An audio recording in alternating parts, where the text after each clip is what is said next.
Marami pa ring rider ang umaalmas sa No Contact Apprehension Policy o NCAP.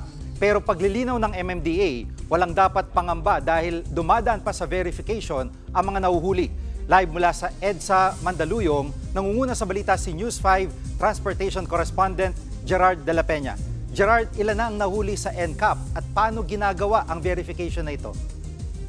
Alam mo, Gigi, sa isang forum ng mga motorcycle taxi riders at ng MMDA, sinabi ni MMDA Chairman Romando Artes na simula nang muling ipatupad itong No Contact Apprehension Policy noong May 26 hanggang June 4, meron sila nakitaan na mahigit 8,000 na mga sasakyan na nagkaroon ng traffic violations. Ito kasing MMDA ay gumagamit ng mga kamera na may artificial intelligence na nakakalat sa iba't ibang bahagi ng Metro Manila. Pero paglilinaw ng MMDA, dumadaan pa ito sa manual verification. At dahil nga dito sa manual verification, ito ay nakita nila na hindi talaga 8,000 yung may violation, kundi 4,100 lamang.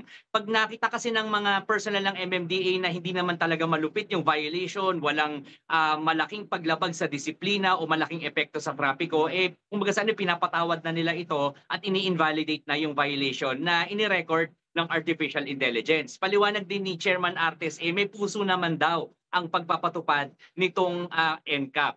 Sa ngayon daw ay nakapagpadala na raw ang MMDA ng notices of violation dun sa mga registered owners ng mga sasakyan na nakitaan ng violation. Pero yung mga motorista, kung ang pakiramdam nila wala naman talaga silang nalabag na mga traffic rules, pwede naman silang mag-contest, pwede silang umapila gamit yung online platform nitong MMDA.